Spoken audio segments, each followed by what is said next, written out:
Okay, cool. So thank you everybody for joining us this afternoon. My name is Samantha Fisher. I'm the head of marketing and recruiting here at Harrity. I'm joined by my colleague and head of Harrity Analytics, Rocky Berndsen.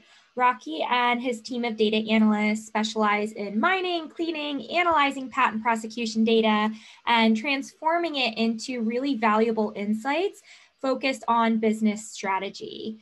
By creating dynamic reports like those found in our interactive Patent 300 dashboard, users can easily find the information that they need to make more intelligent decisions regarding business items, things such as portfolio management, competitive intelligence, budgeting, filing strategy, building partnerships, managing outside counsel. So today, Rocky is going to be demonstrating one use case scenario of our Patent 300 dashboard for you, really how companies and law firms use the Patent 300 dashboard for gap analysis and maintenance fee strategy. After the demo, we will have some time to answer questions. So we invite you to ask questions either through the Q&A or chat function. Feel free to send them in throughout the webinar. But again, at the end, we'll be able to address any ones that we might not get to throughout the presentation. We'll stay on here as long as we need to get every question answered. So feel free to hang around with us. If you do need to hop off early, you can always send questions directly to Rocky or myself.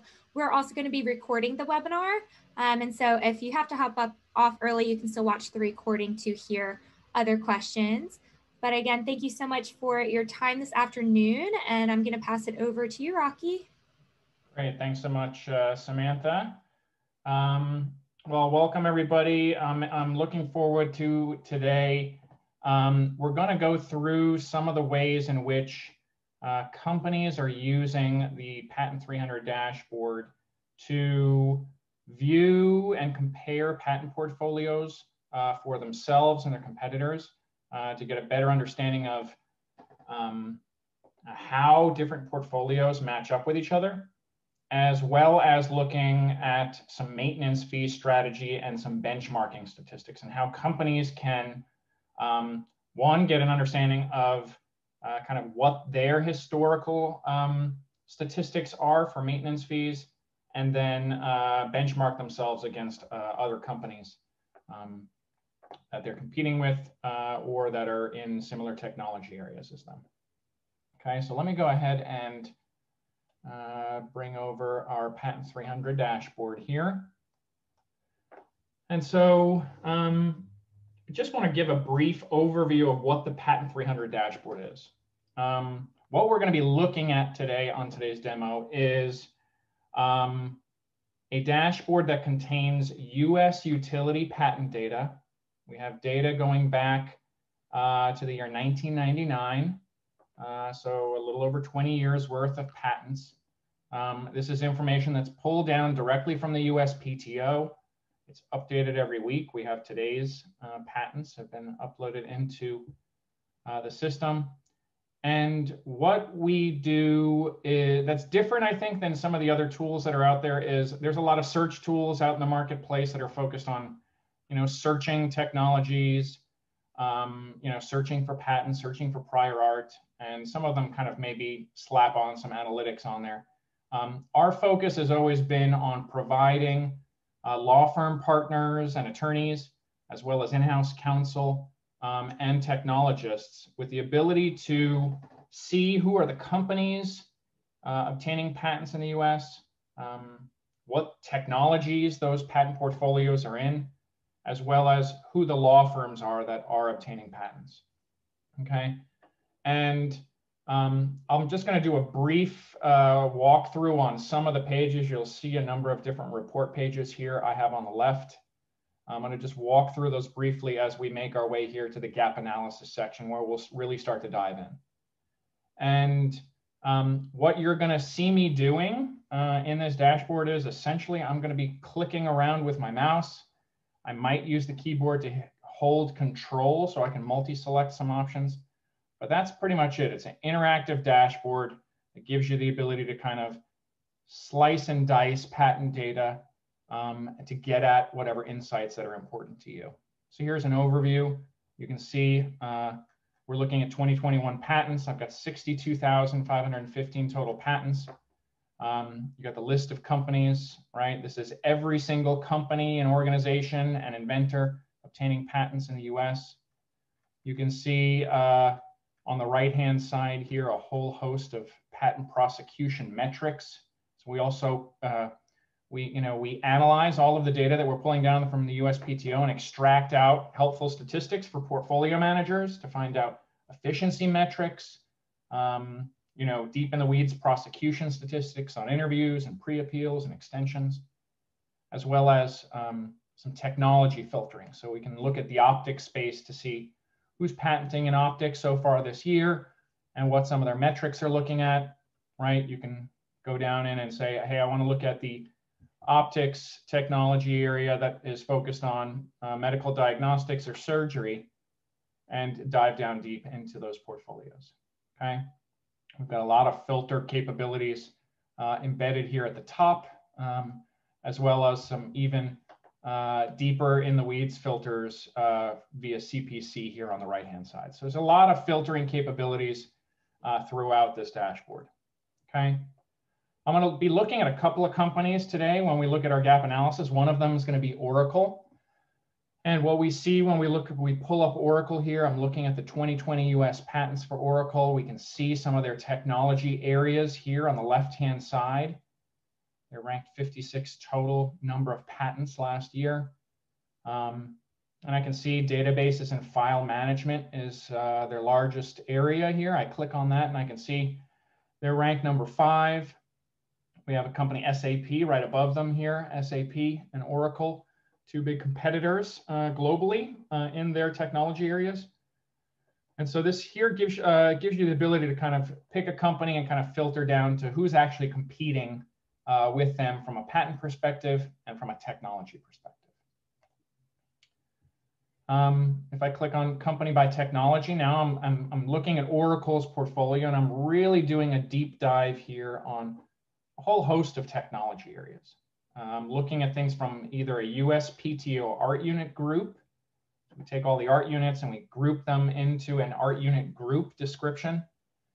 Then we have CPC classifications. We have a subclass here, and then we down in the weeds with a subgroup here, right? So if I'm Oracle and I want to see, okay, let's take a look at some of the cryptography security portfolio.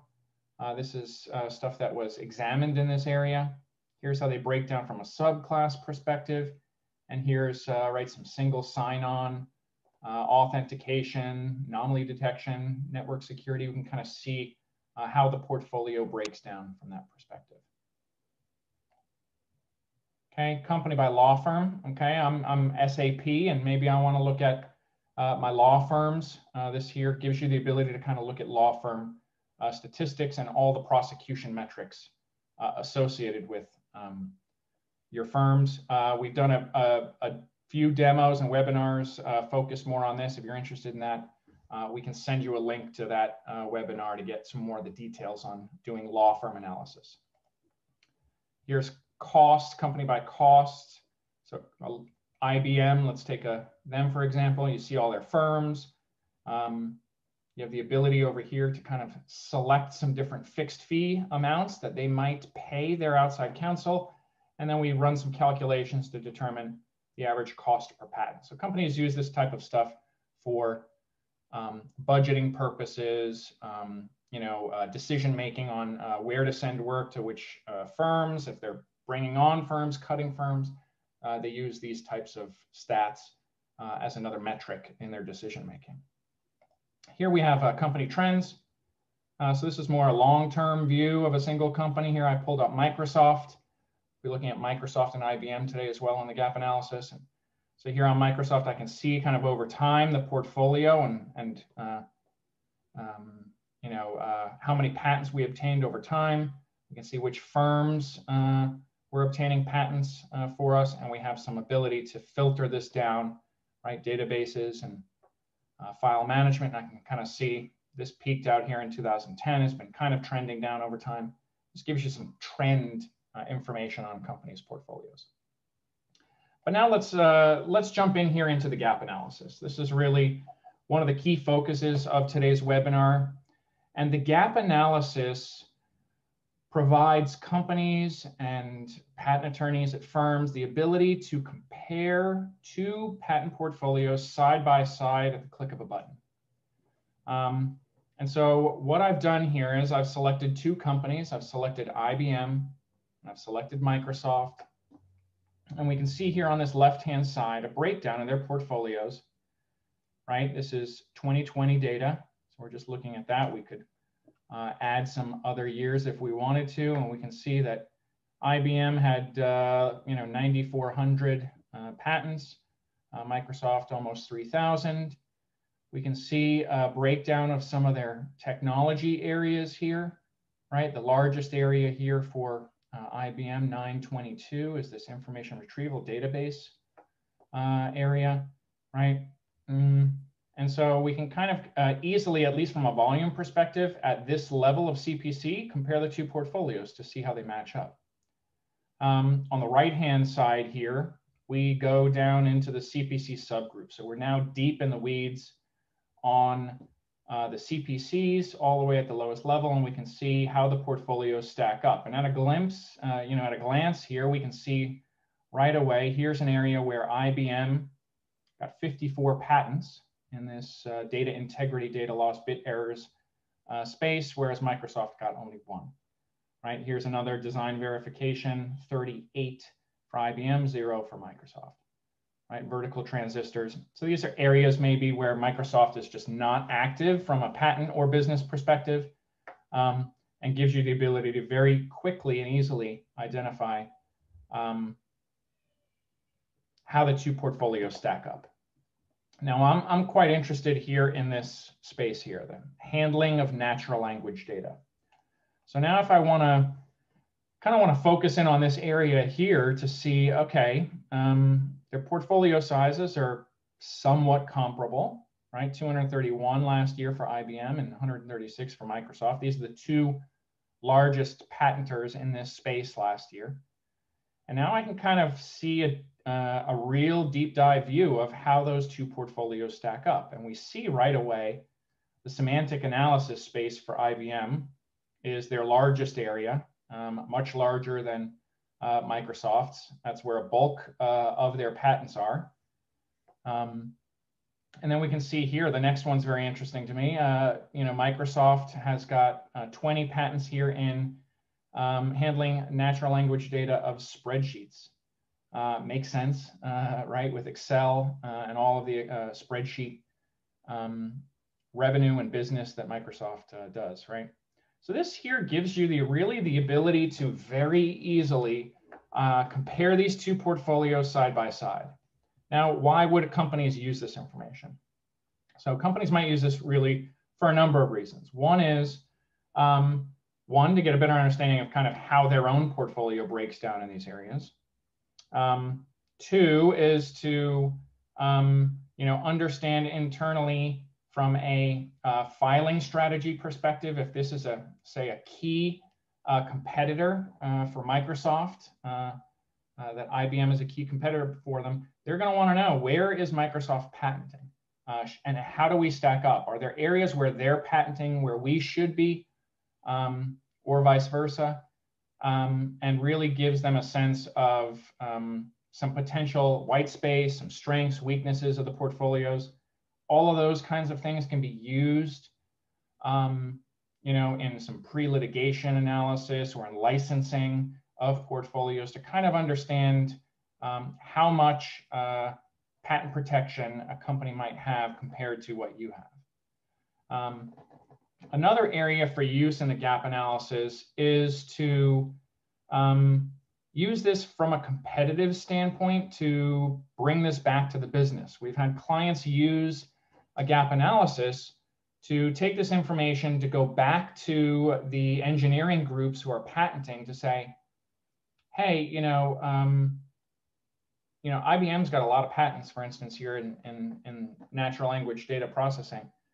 A vast majority of it here is in semantic analysis. Is this, right? It provides some context, I guess, to the business to understand at which level a company might be innovating and protecting their IP, right? IBM here doing this at the semantic analysis perspective. Are there some other areas where our business is more focused in a particular area and we want to protect that and want to understand, should we be filing more? What are other competitors doing? So this information can be used both internally for the patent groups from a filing strategy perspective and a portfolio management perspective, but also from a business perspective and informing from a competitive landscape what competitors are doing in their technology areas. So we've been looking here at IBM and Microsoft. I want to go back to Oracle and SAP. So let me go ahead and pick out Oracle here. And we're going to pull up SAP. Okay, so we pull out those two companies, and here I can see now these two portfolios side by side, right? So if I'm Oracle in-house or SAP in-house, I look at the patent portfolios in 2020. I can see very comparably sized, right? Oracle 783 patents, SAP had 737. So from an overall size perspective last year, very comparable. We can see there's some similarity in the overall sizes here, even in the breakdown of technologies, right? The largest for both is the same. And there's, somewhat of a match as we scroll down this list of different electrical, digital, data processing technology areas, right? We can keep scrolling on down to see, okay, hey, transmission of digital info, again, comparable breakdowns in the portfolio. So there's a pretty significant overlap here with these two companies. Maybe when we get further down, image processing, not as heavy for either. And so now we start to see a bit more variation in the portfolios. But let's take a look here at the con-div slicer. So this is a helpful tool in gap analyses to focus in on the actual unique inventions, right? What's the, I want to strip out the cons and the divs. I just want to focus on the originally filed US patent applications. Okay, so I say con div no, we strip those out. Now the data starts to tell us maybe a little bit different story. We see here that Oracle's portfolio is now almost 200 patents fewer. So SAP's filed, just under 200 additional or obtained 200 additional patents last year that were originally filed versus a con div. Right, we can get a sense here as well of these large areas here. This largest area here for Oracle has dropped significantly, and we see now that SAP has a larger portfolio in this space, and we might want to dive down into this to see what it is that's different. And we can see very quickly here, there's some areas here in the portfolios where we see, right, SAP has 9 patents in this table space storage structures area, a couple of other presentation of query results and data quality. Here's some operators technology area where Oracle has some and SAP does not. This here, again, really provides you with the ability to very quickly and easily identify how the two portfolios stack up. Now, 1 year, again, might not tell the whole story. You can very easily come in here and select, say, all patents obtained since 2017 to get a clearer picture of what's happening in this space. All right, let's take a look at one of my favorite tech areas again, the handling of natural language data. And click on that here and see what's happening in this area of patenting. Quickly, I see here Oracle. There's a couple of areas where SAP has some patents, Oracle does not. Use of machine translation, right? Annotation, comment, data, footnotes, right? Machine translation. Maybe this is an area that Oracle has some technology in, but just hasn't been focused on patenting. Or this is maybe an area that they're not focused on from a business or strategic perspective. And so all of this, this whole gap analysis dashboard really provides you with a very easy and simple way to quickly compare two portfolios side by side, right? We could look at the opposite view and just look at all the cons, right? Since Oracle was heavy in the cons, we can see, right, here's some areas where clearly there's a lot of continuations happening in a couple of areas here: network security, updating technology, data stream processing. So here we have a lot of con and div filings that Oracle is doing on particular technologies. Maybe these are strategic advantages for over SAP, for instance. But this really gives you a great way to view the portfolios and extract what's meaningful to you. So that's kind of an overview here of the gap analysis. You can kind of get a sense of what the possibilities are as it relates to comparing two portfolios side by side.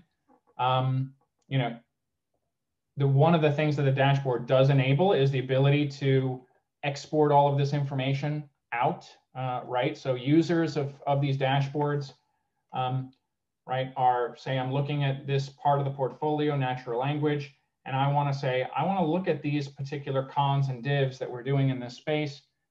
User can easily come in here, export this data out, and get the list of application numbers and patent numbers, etc. So the dashboard provides a lot of great functionality, and you can slice and dice this information a whole host of ways. So that's our gap analysis overview. Samantha, did we have any questions on the gap analysis? We might want to touch on that now before we move over to the maintenance fee strategy. So we have a question here. For the classification analysis, what are you tallying? For CPC inventive, all inventive CPCs, or all CPCs? And then as you go back in time, are you using the CPC at the time of the issue or current CPC?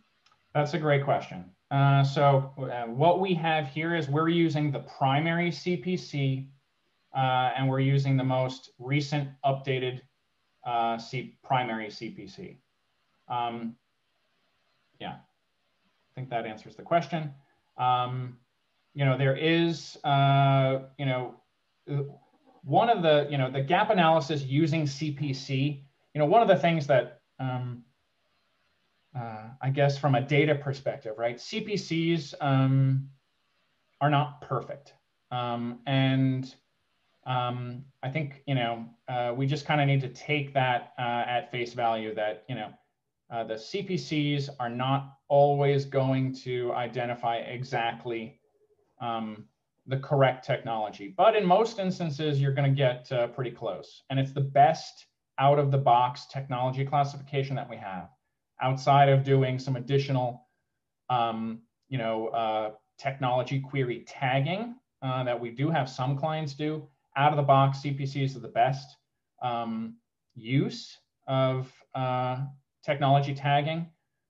We lean towards using the primary CPC, at least from this perspective, to help at least utilize you know, the main CPC. What we found is that, you know, there's going to be a lot of cases out there that might be tagged in, you know, it could have a dozen CPCs on there. And we start to kind of, you know, muddle some of the technology analysis by incorporating the additional CPCs. Yeah. Any other questions, Samantha, before we move off of gap analysis? That's all that came through so far. Great. So let's take a look at maintenance fee strategy. So here in the dashboard, essentially what we're doing is we are downloading, again, from the USPTO, all of the maintenance fee data that's available. And we download that on a monthly basis. And what we do here is we provide users with the ability to visualize, for instance, what Microsoft has been doing with regards to paying or not paying maintenance fees on their portfolio. And so here we can see this is really a good view for a single company If I'm Microsoft, I want to see what have we been doing with our portfolio. And I can see here, right, over the last 4 years, essentially on the 4th year maintenance fee payment, that first maintenance fee payment, we're almost paying it 100% of the time. And the costs, 2017 were $4.5 million. It's come down a little bit, but we're still over $4 million a year. So this gives you a sense of what the overall cost is for paying these maintenance fees and how it relates to the total cost, right? So it's a little less than a third. And so that's our 4th year maintenance percentage. Here we can see in the 8th year, so in 2017, letting very little go. And we can see starting in 2018, 2019, and continuing here into 2020, at least 19.78% of the 8th year maintenance fee payments were not paid, right? And so this gives us a sense of, it seems to me that with Microsoft, we have some sort of potential strategy shift, right? Potentially from a budget perspective. Could be a whole host of reasons, but starting here in 2018, we can see that Microsoft has begun to become more strategic in reviewing the portfolio and identifying which maintenance fee payments to make. We can see, if we look here at the 12th year maintenance fees, we can see pretty much the same thing. We see that in 2017, they were relatively aggressive compared to the other maintenance fee tranches at 26.12%. But since then have been pretty significantly aggressive in not paying maintenance fees. This past year, 66.17% of the 12th year maintenance fees were not paid. So this gives you a real sense for, here's what Microsoft has been doing with their patent portfolio. Let's take a look at some other companies here.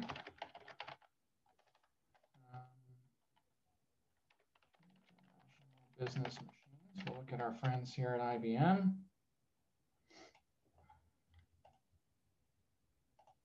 Okay, and here we can see IBM and their strategy, and we can see really IBM has been historically very strategic in maintenance fee payments, right? Going all the way back here to 2017 and beyond, we see that most recently last year, 56.5% of maintenance fee payments were not paid. So they're aggressively managing the portfolio and strategic in which maintenance fee payments are made, right? We can see the same type of thing year over year on the 8th year, as well as here on the 12th year, right?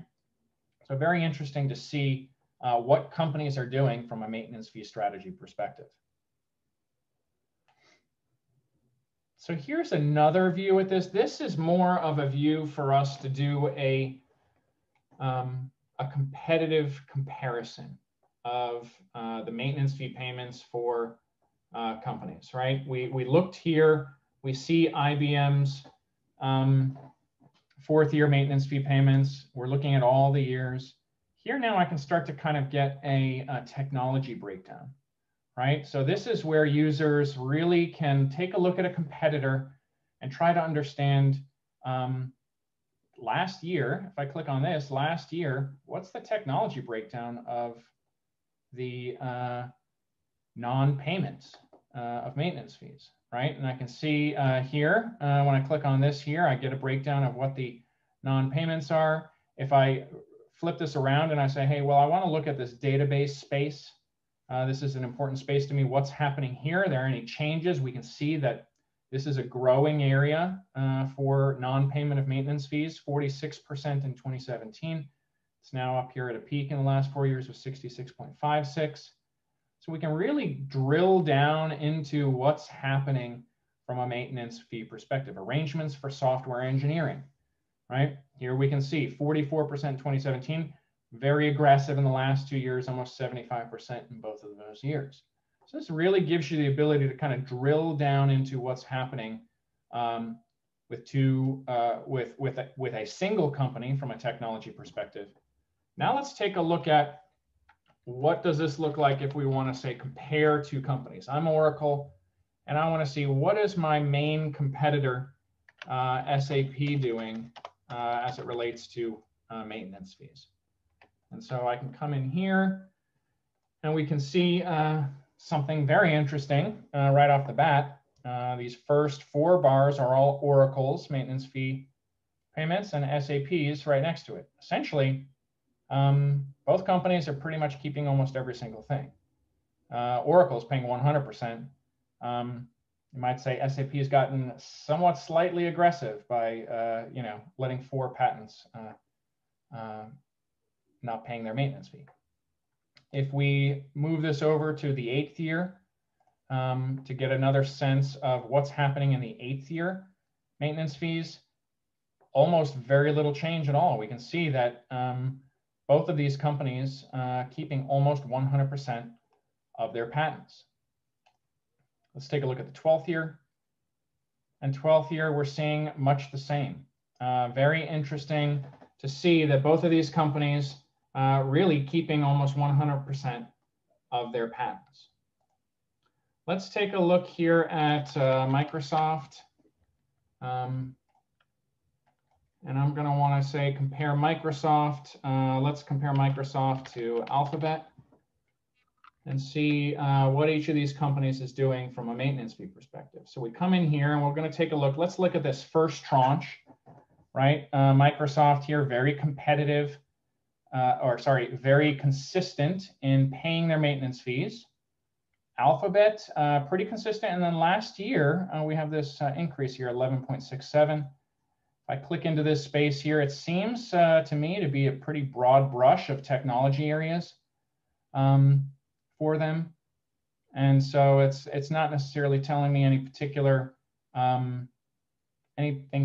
about these non-payments. It would be interesting to see if these were all in the same technology area, but that does not seem to be the case. Let's take a look here at the 8th year. Okay, so we can see Alphabet, right? And here we see, it's kind of some peaks and valleys here for Alphabet, 100%, and then, 7.69, 2.98, and then 12.07 in the last year. Just like we looked at before, we saw Microsoft's strategy go up after 2017, and we're seeing this kind of increase over time.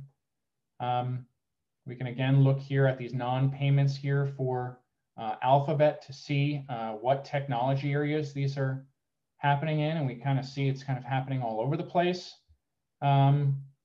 So this gives you really the ability to splice and dice the maintenance fee payment strategy to see really what's happening. Alphabet, when we look now at the 12th year, we see, again, some more peaks and valleys. Seems like every other year, Alphabet has a little bit of an increase in non-payments of maintenance fees, 13.33% non-payment last year.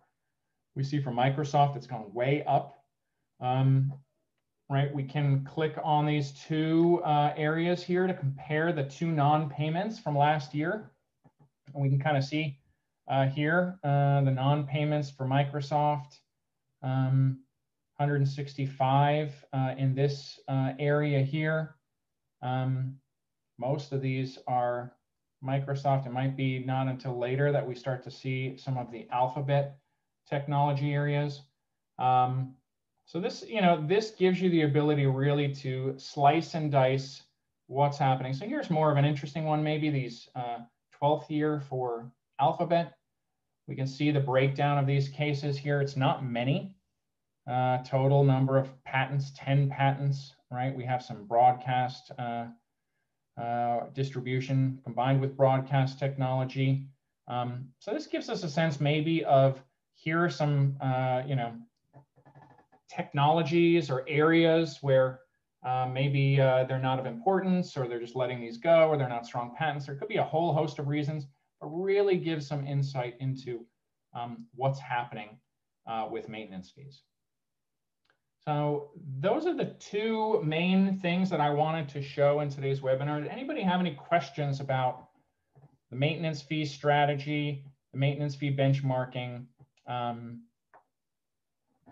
sections here?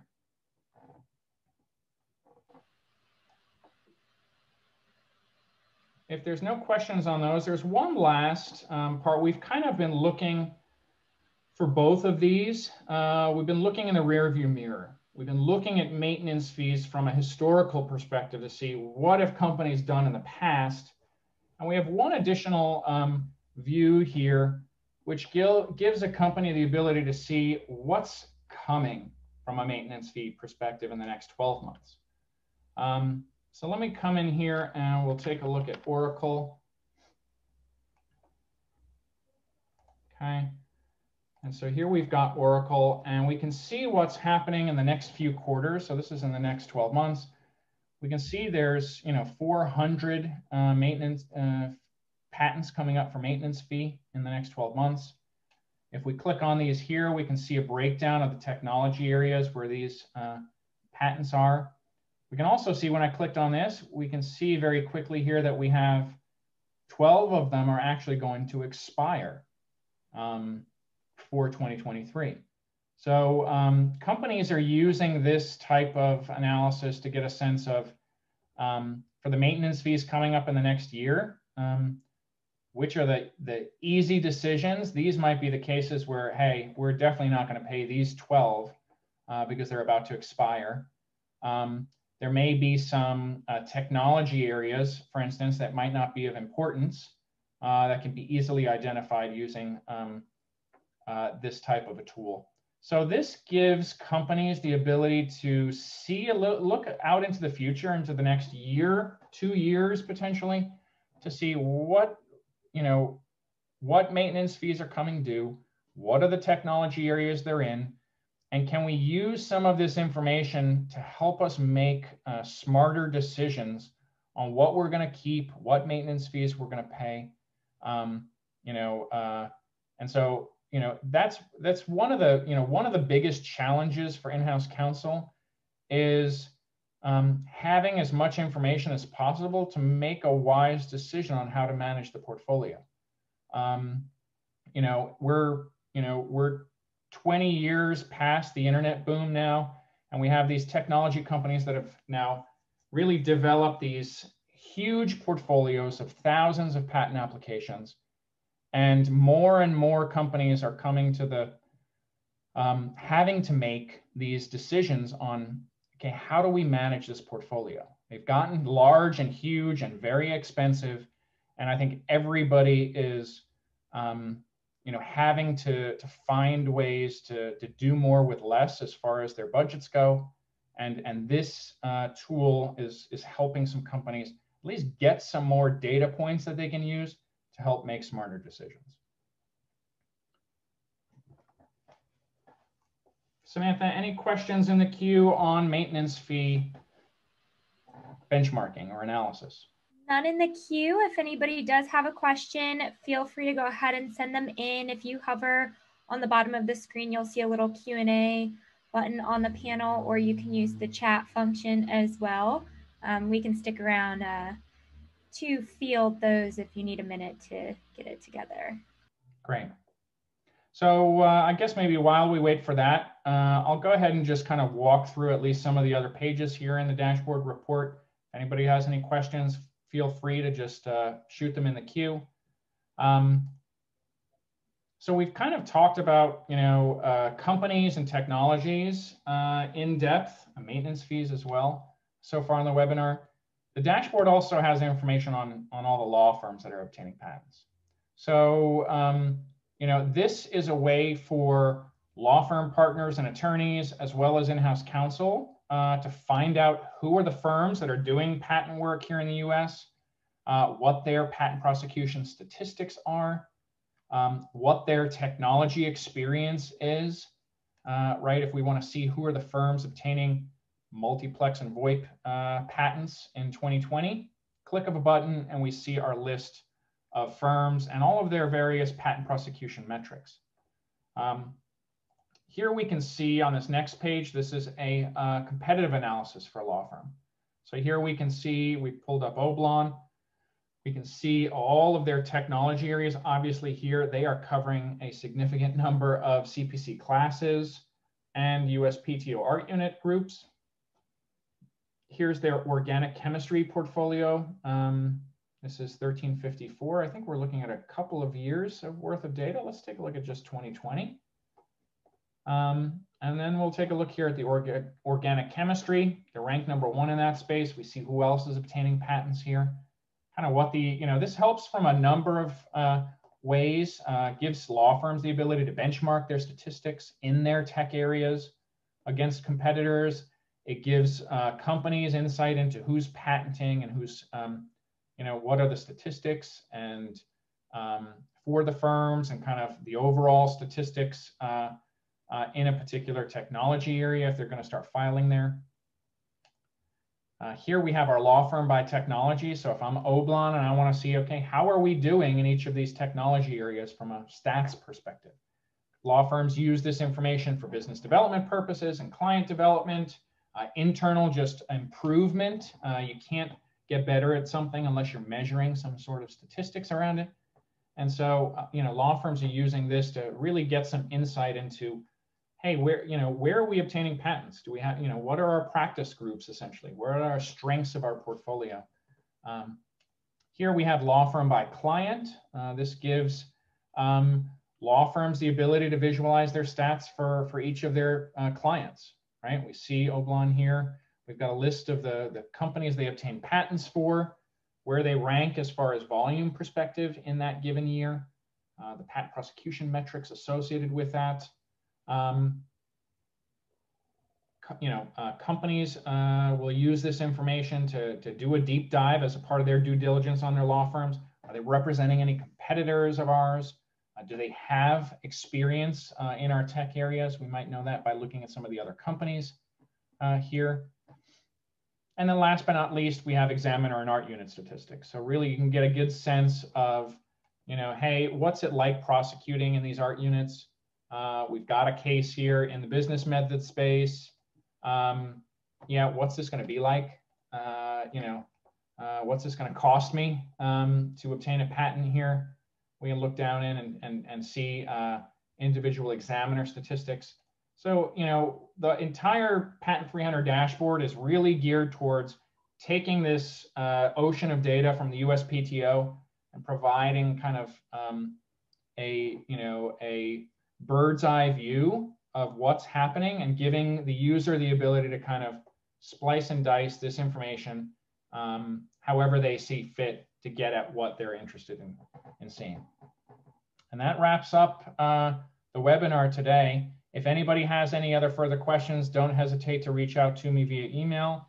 We'll be providing the webinar video available to all attendees. We do license the Patent 300 dashboard to companies and law firms. We have two options available, a 30-day access option, which is $9.99 a month. And that's kind of a month to month, or we have an annual subscription, which is $8.15 per month, paid annually. If anybody has any other questions about the dashboard, any of the information we presented here, any other patent analytics questions, if you're not even interested in this Patent 300 dashboard, I love talking to people about analytics and kind of sharing some of the best practices about what companies are doing and what law firms are doing to use the power of analytics to improve their practice.